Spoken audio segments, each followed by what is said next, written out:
It started with a text on Friday morning. My coworker B, who I'd grown friendly with over the past year, messaged me about hanging out over the weekend. "Hey, want to catch up tomorrow? I've been dying to hang out outside of work," her text read, complete with a string of smiling emojis. I liked B well enough.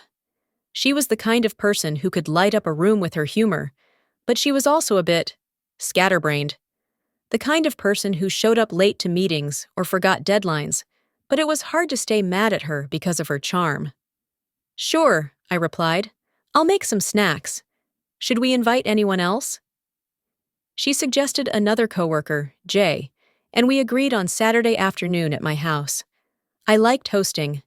I lived in a cozy 2-story home with my husband, Mark, and our 3 kids, ages 6, 4, and 2. It wasn't anything fancy, but it was ours, and I took pride in making it feel warm and welcoming. When Saturday rolled around, I spent the morning tidying up, prepping snacks, and corralling my kids into the playroom. Mark helped out, and by the time B and Jay arrived, everything was set. Jay showed up alone, but B had her 2-year-old son in tow. She hadn't mentioned bringing him, but I shrugged it off. I loved kids, and I figured it wouldn't be a big deal. I couldn't have been more wrong. The moment B's son stepped through the door, it was like a tornado had touched down in my living room. He darted around, grabbing anything within reach. My kids, initially excited to have a new playmate, quickly retreated as he began throwing toys and knocking over blocks. "Sorry?" B said with a laugh, barely glancing up from her phone. "He's just got so much energy." Energy was an understatement. Within minutes, he had broken a vase, spilled juice on the couch, and started spitting on the floor.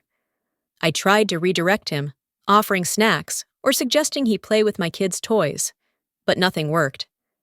B remained oblivious, scrolling through her phone or chatting with Jay, who looked increasingly uncomfortable.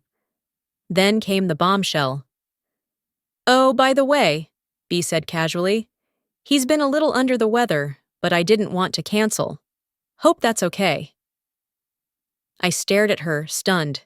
She brought a sick toddler into my house, around my kids, without even asking? I wanted to say something, but I bit my tongue. Confrontation wasn't my strong suit, and I didn't want to ruin the afternoon.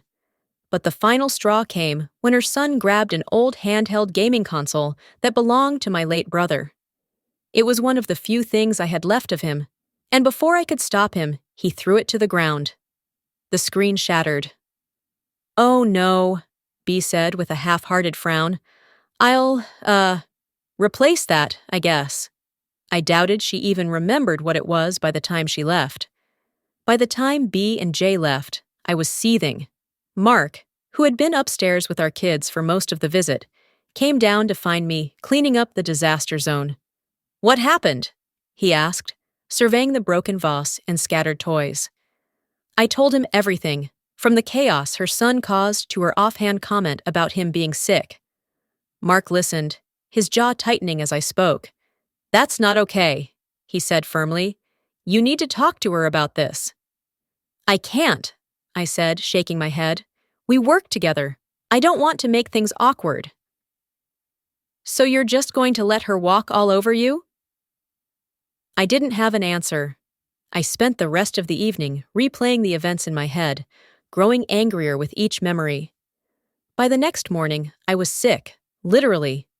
B's son had coughed in my face, and now I was dealing with a sore throat and fever. On Monday, I avoided B at work, but she sought me out during lunch. "Thanks again for having us over," she said with a smile. "We should do it again soon." I forced a smile, but inside I was screaming.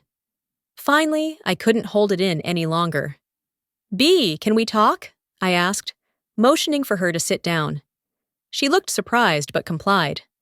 I took a deep breath, my heart pounding. "Look, I'm glad you came over, but I need to be honest. Bringing your son when he was sick wasn't okay, and he broke something really important to me. I'm struggling to move past it." Her smile faded, replaced by a defensive look. "I didn't think it was a big deal," she said. "Kids get sick. It happens." "It's not just that," I said, struggling to keep my voice steady. He was out of control, and you didn't step in. I felt disrespected in my own home. She didn't respond right away, and for a moment, I thought she might apologize. Instead, she shrugged. Well, I guess I'll keep that in mind for next time, she said, standing up. If there even is a next time. After that, things were tense between us at work. She stopped sitting with me at lunch, and our conversations became strictly professional. Part of me felt guilty, but another part felt relieved. I needed boundaries, and this was a start. Over time, I found myself leaning more on Jay, who turned out to be a great friend. We bonded over our shared frustration with B's behavior, and our friendship grew stronger. As for B, she eventually moved to a different department, and our interactions became rare.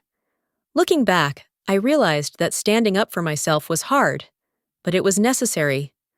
My home, my family, and my peace were worth protecting, even if it meant losing a friendship.